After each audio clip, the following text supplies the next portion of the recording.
Morning. कैसे हैं आप सब? आई होप आप सब बिल्कुल अच्छे होंगे और अपने अपने घरों में बहुत खुश होंगे और सुरक्षित होंगे।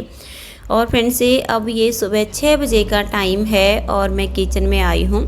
तो सबसे पहले ये जो रात के धुले हुए बर्तन हैं इनको मैं इनकी जगह पर लगा देती हूँ, क्योंकि फिर जब नेक्स्ट टाइम के बर्तन साफ़ करने होंगे तो उसके लिए भी जगह चाहिए होती है।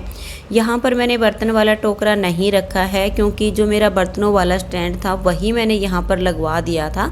तो बर्तन साफ़ करके मैं इसी में रख देती हूँ और जब इनका पानी अच्छे से निचड़ जाता है तब मैं इनको इनकी जगह पर लगा देती हूँ। और यहाँ की किचन इतने अच्छे ढंग से बनाई गई है कि कोई भी चीज़ स्लैब पर फैली हुई दिखाई नहीं देती है।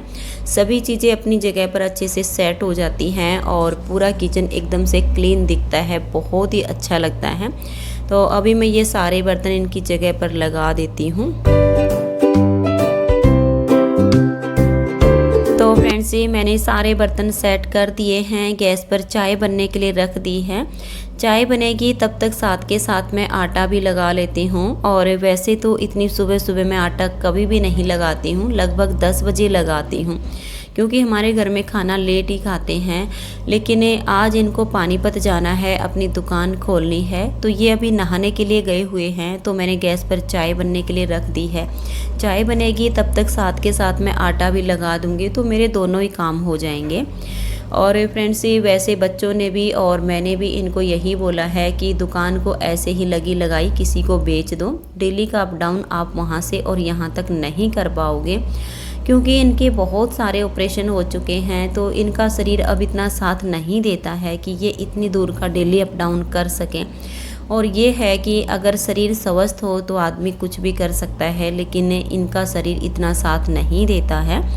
तो अभी मैं आटा लगा लेती हूँ, तब तक मेरी चाय भी बनके तैयार हो जाएगी।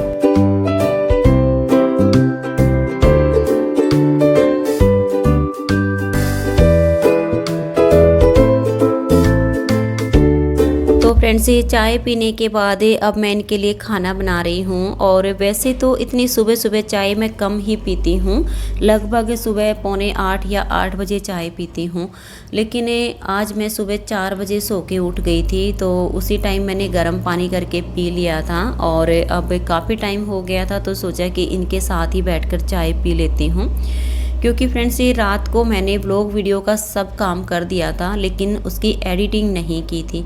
फिर मैंने सोचा कि सुबह जल्दी उठना तो है ही, इनके लिए मुझे खाना बना के देना है, तो मैं वीडियो की एडिटिंग सुबह ही कर लूँगी। तो रात को मैं थोड़ा सा जल्दी सो गई थी। और अब मैंने इनको कहा था कि मैं सब्जी बना देती हूँ, सब्जी रोटी और दही पैक करके दे दूँगी, लेकिन इन्होंने मना कर दिया कि इतना बड़ा टिफ़िन पैक करके मैं नहीं ले जाऊँगा, मेरे लिए तो तुम परोंठे बना दो, नींबू का अचार और दही के साथ पैक करके दे देना, तो मैं उसी के साथ खा लूँगा। तो अब मैं इनके लिए परोंठे बना रही हूँ। और मेरे बहुत सारे सब्सक्राइबर और व्यूवर्स के बहुत दिनों से कमेंट्स आ रहे हैं कि दी आप हमेशा सब्जी रोटी बनाते रहते हो, क्या कभी परोंठे नहीं बनाते हो? तो फ्रेंड्स ये आप देख लीजिए, आज मैं परोंठे ही बना रही हूँ। और परोंठे मैं बनाती हूँ लेकिन कभी कभी बनाती हूँ, ये नहीं होता है कि मेरे घर में डेली परोंठे बनेंगे। और सर्दियों में तो ये होता है कि संडे टू संडे आलू के परोंठे बन जाते हैं। और गर्मियों में तो आलू के परोंठे कोई भी नहीं खाता है, क्योंकि वैसे इतनी गर्मी होती है और खाने के बाद फिर प्यास बहुत ज़्यादा लगती है। और अगर शाम के टाइम जैसे 4 बजे 3 बजे बच्चों को भूख लग जाती है और कभी कभी ये बोल देते हैं कि मम्मी कुछ बना दो, तो कभी कभी एक आध परोंठा इनको बना के दे देती हूँ। वैसे मेरे घर में परोंठे बहुत कम ही बनते हैं।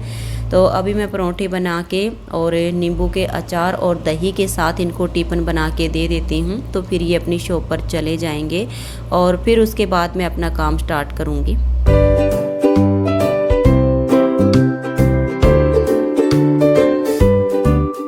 तो फ्रेंड्स अब ये सुबह 8 बजे का टाइम है और अब मैं किचन में दोबारा से आई हूँ, क्योंकि ये तो सुबह 7:15 बजे चले गए थे और इनके जाने के बाद मैं 15-20 मिनट के लिए लेट गई थी, क्योंकि 10-12 दिन से मेरी कमर में दर्द है और कुछ देर के लिए जब मैं खड़ी होकर काम करती हूँ तो ये दर्द बढ़ जाता है और फिर मुझे थोड़ी सी देर के लिए लेटना पड़ता है, तभी मैं अपना अगला काम कर पाती हूँ। तो इनके जाने के बाद मैं थोड़ी सी देर के लिए लेट गई थी और अब मैंने एक ब्लॉग वीडियो भी अपनी अपलोड पर लगाई हुई है, तो थोड़ी सी देर में ही वीडियो अपलोड हो जाएगी। और अब दूध भी आ गया था तो मैंने दूध को छान के और बॉईल करने के लिए रख दिया है। दूध बॉईल होगा तब तक जितने मेरे ऊपर के काम है वो सब मैं कर लूँगी, क्योंकि 5 केजी दूध है तो इसको बॉईल होने में टाइम लगता है। तब तक मैंने सोचा कि सबसे पहले मैं ये बर्तन साफ़ करके रख देती हूँ तो इनका पानी निचड़ जाएगा, फिर मैं इनको इनकी जगह पर लगा दूँगी। और मैंने दही को भी नहीं भिगोया है, फिर मैं यहीं पे खड़े होके साथ के साथ अपनी दही को भी भिगो लूँगी और फिर मैं झाड़ू लगा दूँगी। ये सब काम करूँगी तब तक मेरा दूध भी बॉईल हो जाएगा। तो अभी मैं बर्तन साफ़ करके और इनको रख देती हूँ। फ्रेंड्स, ये बर्तन साफ़ करने के बाद मैंने दही को भिगो लिया है और अब मैं यहाँ पर मक्खन निकाल रही हूँ। और अब मक्खन निकाल के मक्खन और लस्सी को मैं फ्रिज में रख दूँगी। वैसे तो मौसम काफ़ी हद तक चेंज हो गया है, लेकिन रोटी मैं 11:30 बजे के बाद ही बनाऊँगी तो तब तक लस्सी खट्टी हो जाएगी, इसलिए मैं अब मक्खन और लस्सी को फ्रिज में रखूँगी। और बहुत सारे कमेंट्स आते रहते हैं कि आप दही से मक्खन कैसे निकालते हो, इसकी एक वीडियो बनाइए। तो फ्रेंड्स, मैंने इसकी एक प्रॉपर वीडियो बनाकर अपलोड की हुई है, आप चैनल पर वीडियो देखिए। अगर आप सबको वीडियो नहीं मिलती है तो उस वीडियो का लिंक मैं इस वीडियो के डिस्क्रिप्शन बॉक्स और कमेंट बॉक्स में डाल दूंगी, तो वहां से आप लिंक ओपन करके वीडियो को देख सकते हैं कि मैं इसमें से मक्खन कैसे बनाती हूँ। और अभी ये काम करने के बाद फिर मैं झाड़ू पोछा करूँगी और झाड़ू पोछा करने के बाद फिर मैं नहा लूँगी।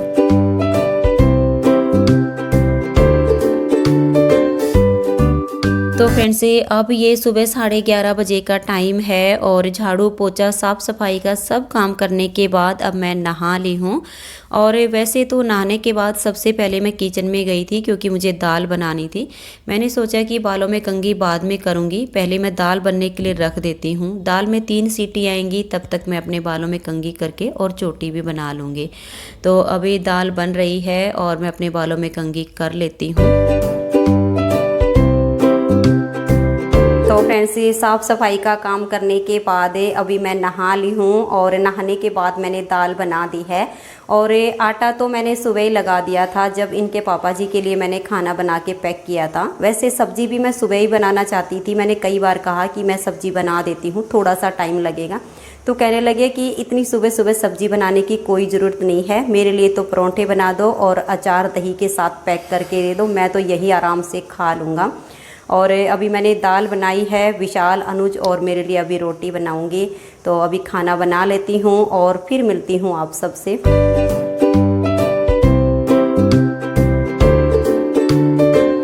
फ्रेंड्स, ये दाल बन गई है और अब मैं यहाँ पर रोटी बना रही हूँ। और दाल बहुत ज़्यादा गर्म है क्योंकि अभी हाल में ही दाल बनी है, तो मैंने कुकर का ढक्कन खोल दिया है ताकि दाल में से थोड़ी सी भाप निकल जाए और दाल ठंडी हो जाए। और वैसे मैंने बच्चों से बोला है कि बेटा दाल ज़्यादा गर्म है तो बड़े कटोरे में डाल लेना, ठंडी जल्दी हो जाएगी। और अगर कटोरी में डालोगे तो फिर दाल ठंडी नहीं हो पाएगी और रोटी भी गर्म है तो ऐसे में रोटी खाने में मज़ा नहीं आएगा। और दाल मेरे बच्चे बहुत ही शौक़ से खाते हैं, तो ये 2-2 कटोरी दाल आराम से खा लेते हैं। तो फ्रेंड्स, आप सब भी आ जाइए, बहुत ही स्वादिष्ट दाल बनी है, ताज़ी लस्सी है, मक्खन है, गर्मा गर्म रोटी मैंने बना दी हैं, तो सुबह का खाना हमारे साथ खा लीजिए। और आटा तो जब मैंने इनके पापा जी के लिए खाना बनाया था उसी टाइम पे लगा लिया था। और अभी किचन के काम से फ्री होने के बाद मुझे आज प्रेस भी करनी है, क्योंकि कल मैं सारे कपड़े प्रेस नहीं कर पाई थी, मैंने आधे ही किए थे, आधे छोड़ दिए थे। तो अभी खाना बनाने के बाद किचन की साफ़ सफाई का काम करूँगी और फिर मैं अपने कपड़े प्रेस करूँगी। फ्रेंड्स, ये दोपहर लगभग 1 बजे का टाइम है और थोड़ी सी देर के लिए रिया आई थी अपनी दादी जी के साथ। तो ये देखिए, रिया मेरी गोद में खेल रही है और बहुत ही ज़्यादा खुश हो रही है। और रिया के जाने के बाद फिर मैं प्रेस करने लग गई थी, क्योंकि फ्रेंड्स, कल मैं सारे कपड़े प्रेस नहीं कर पाई थी, बहुत ही ज़्यादा थे। तो आधे कपड़े मैंने कल प्रेस कर दिए थे और आधे छोड़ दिए थे। और इस टाइम भी बहुत ही ज़्यादा थकावट हो रही है, मन तो नहीं कर रहा प्रेस करने का, लेकिन फिर मैंने सोचा कि अगर मैंने ये काम छोड़ दिया तो फिर नहीं हो पाएगा, शाम हो जाएगी इसी काम को देखते देखते। तो लगे हाथ मैं कपड़े प्रेस करने का काम भी कर देती हूँ।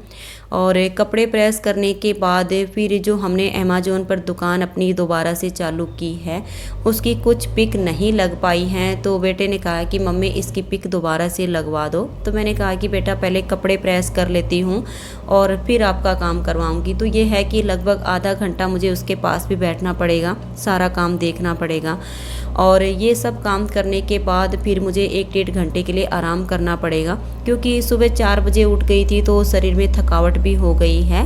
तो अभी मैं सारे कपड़े प्रेस करके और इनकी जगह पर लगा देती हूँ, फिर मैं अमेज़न का काम करवा के और थोड़ी सी देर के लिए सो जाऊँगी।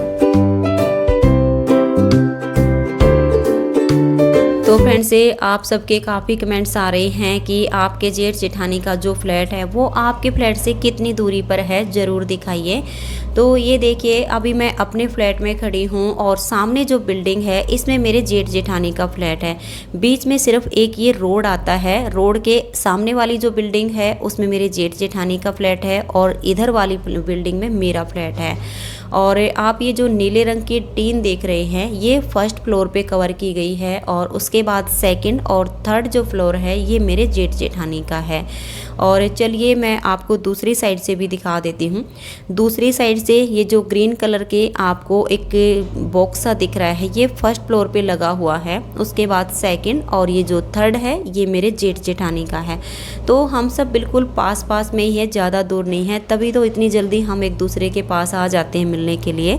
तो फ्रेंड्स आप सबने मेरे जेठ जेठानी का फ्लैट देख लिया है कि बिल्कुल पास में ही है। तो चलिए अब अंदर बैठ के थोड़ी सी देर बात कर लेते हैं।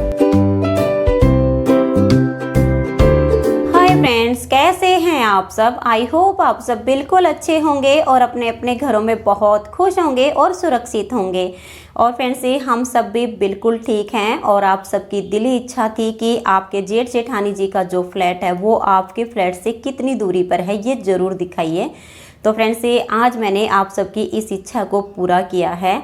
सिर्फ बीच में एक रोड जाता है, रोड के इस साइड पर जो बिल्डिंग है इसमें मेरे जेठ जेठानी जी का फ्लैट है और इधर वाली साइड पे हमारा है। और बालकनी में जब खड़े होकर देखते हैं तो बिल्कुल आमने सामने ही है, ज़्यादा दूरी पर नहीं है। वैसे आज मैंने सोचा था कि मैं काम करके और उस फ्लैट में जाऊंगी और वहाँ का व्यू आप सबको दिखाऊंगी, लेकिन क्या करूं काम करते करते समय का पता ही नहीं चला कि कब दिन ख़त्म हो गया और मैं जा ही नहीं पाई। लेकिन किसी दिन अगर मुझे टाइम मिला तो मैं वहाँ पर ज़रूर जाऊँगी और आप सबको वहाँ का व्यू भी दिखाऊँगी, क्योंकि मेरी जो लाइफ है वहाँ भी बिजी थी और यहाँ आने के बाद तो और भी ज़्यादा बिजी हो गई है, क्योंकि यहाँ पर थोड़ा सा साफ़ सफाई का काम मुझे ज़्यादा बढ़ गया है। तो अब तो दिन का बिल्कुल ही पता नहीं चलता कि कब ख़त्म हो गया है। लेकिन फिर भी मैं कोशिश करूँगी कि किसी दिन टाइम निकाल के मैं वहाँ पर जाऊँगी। और आप सबके ये भी कमेंट्स आ रहे हैं कि जल्दी से हाउस टूर करवाइए, हमें ये पूरा घर देखने की बहुत इच्छा है। तो फ्रेंड्स ऐसा है कि मेरे इस घर की थोड़ी सी सेटिंग बाकी है, इसलिए मैं थोड़ा सा लेट हो रही हूँ। मैं ये सोच रही हूँ एक बार पूरा अच्छे से सेट हो जाए तब मैं आपको हाउस टूर कराऊँ, तो आप सबको फिर ये घर देखने में और भी आनंद आएगा और मुझे भी आप सबको ये घर दिखाने में अच्छा लगेगा। तो 2-4 दिन का टाइम और लगेगा, क्योंकि बाहर का जो हॉल है उसकी सेटिंग अभी थोड़ी सी बाकी है, बिल्कुल खाली खाली लग रहा है। वहाँ का मुझे थोड़ा सा अच्छी लुक देनी है, तब मैं आप सबको हाउस टूर करवाऊँगी। और कुछ कमेंट्स आए हुए हैं कि ऊन का लिंक दे दीजिए। तो फ्रेंड्स मैंने कल कम्युनिटी में इसका लिंक दे दिया है, तो वहाँ से आप लिंक ओपन करके ऊन अमेज़न से ले सकती हैं। और लिंक ओपन करते टाइम आप ये ध्यान रखिएगा कि वहाँ पर एक साथ में 2 से 3 दुकानें खुल सकती हैं। तो मेरी दुकान का जो नाम है वो डेक्टर ऐप है, तो जब भी आप लिंक ओपन करें तो डेक्टर ऐप से ही ऊन खरीद लीजिए। क्योंकि फ्रेंड्स अगर आप कहीं और से लेती हैं और अगर आपकी ऊन अच्छी क्वालिटी की नहीं जाती है या फिर आपकी ऊन का जो वेट है वो कम जाता है, तो फिर उसमें मेरी कोई जिम्मेदारी नहीं होगी, क्योंकि इस तरह से इस ऊन का वजन करके कोई भी नहीं दे रहा है। सिर्फ 4 गोले पैक करते हैं और दे देते हैं। कुछ ही गोले होते हैं जिनका वेट 100 ग्राम होता है, ज़्यादातर गोले 80 या 85 ग्राम के होते हैं, क्योंकि मैं तो वेट करके देती हूँ। अगर 4 गोले में 100 ग्राम वेट होता है तो ठीक है, अगर नहीं होता है तो मैं अलग से गोला बना के और उसमें डाल देती हूँ। तो ऊन लेते टाइम आप ये ध्यान रखिएगा। और हाउस टूर के लिए आप रेडी रहिएगा, बहुत ही जल्दी आप सबको मैं हाउस टूर करवाऊंगी। तो फ्रेंड्स आज की इस ब्लॉग वीडियो में इतना ही, मिलते हैं नेक्स्ट वीडियो में, तब तक के लिए नमस्कार, बाय बाय।